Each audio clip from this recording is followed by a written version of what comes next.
How y'all doing? I hope this finds you doing all right.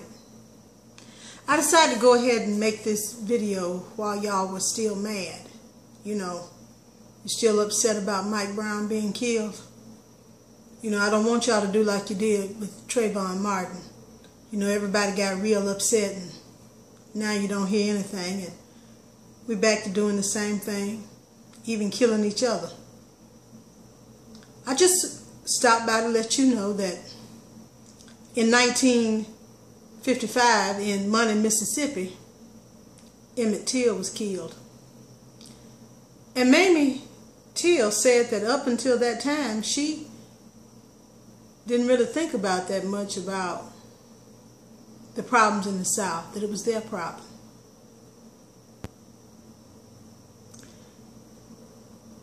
In 1991, Rodney King was severely beaten. Up until then, I don't think he really thought that much about police brutality. In 2012, in Sanford, Florida, Trayvon Martin was murdered by George Zimmerman. And in 2014, Mike Brown was murdered in St. Louis, Missouri. In between all those higher profile cases are other black men who have been killed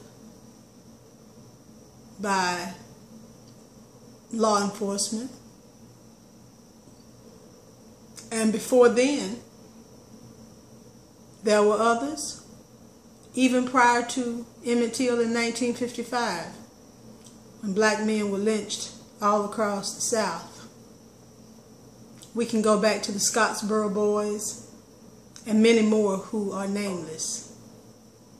But 1955, then 1960, 1965, 1970, 1975, 1980. In the 80s, Michael Donald was hanged in Mobile, Alabama. In the 90s, there were other murders. 1995, 2000, 2005, 2010, a couple of days ago in St. Louis, Missouri. Your son is next. My son might be next. You can go back and list many people. When you get to the bottom of that list, right, my son could be next.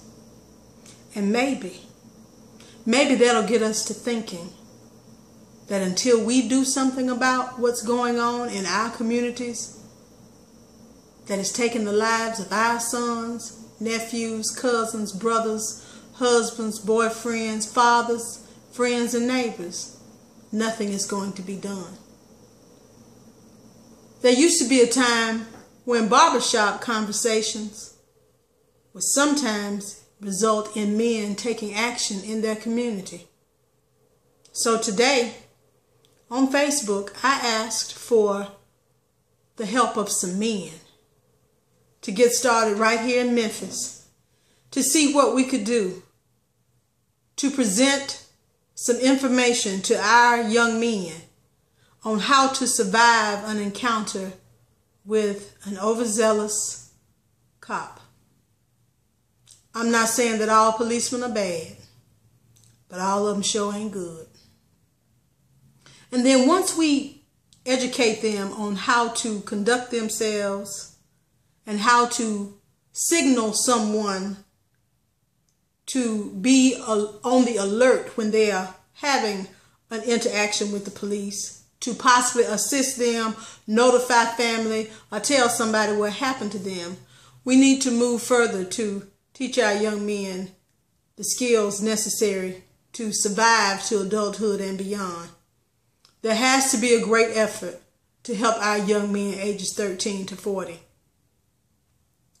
So I'm calling on men everywhere to contact me through Facebook, my website at redvelvet.com, my email at redvelvet@live.com, or you may contact me at 901-258-6565. And yes, I'm putting my phone number out there. I am a woman, but I'm calling on the men because only our men can truly mentor our boys and other men. I appreciate all of the women who have asked, can they help? And yes, you can. We can play a supportive role by helping to do the supportive things that will carry out the strategies of the men. Once we get this together in this city of Memphis and other cities, I will need people everywhere to go into your communities and implement this program. I'm not sure exactly how we're going to do it. I'm not sure exactly what all it'll take, but I know that the first thing it's going to take is an initiative.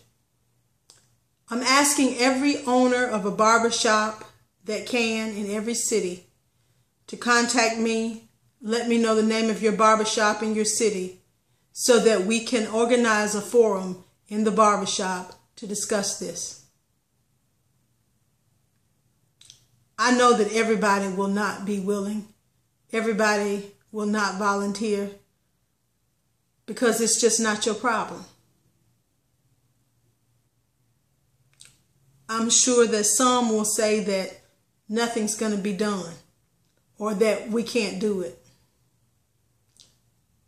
I'm not so much concerned about who's going to help me because I know that every family, every mother, every father, every neighborhood, every community that has black men in it is concerned. They do care. They may not know where to start. And to be honest, I don't have all the answers. I don't know all the logistics. But I do know that if we start talking about it and then make the effort to do what we talked about, something will change. And we don't have to burn down, tear up, kick in doors, riot, or loot to get it done. I don't have any fancy words. I just know that I need your help.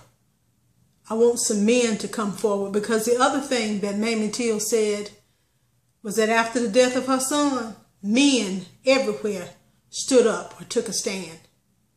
I'm hoping that men everywhere across America will stand up and take a stand for Emmett Till, for Trayvon Martin, for Mike Brown, so that the next one won't be your son.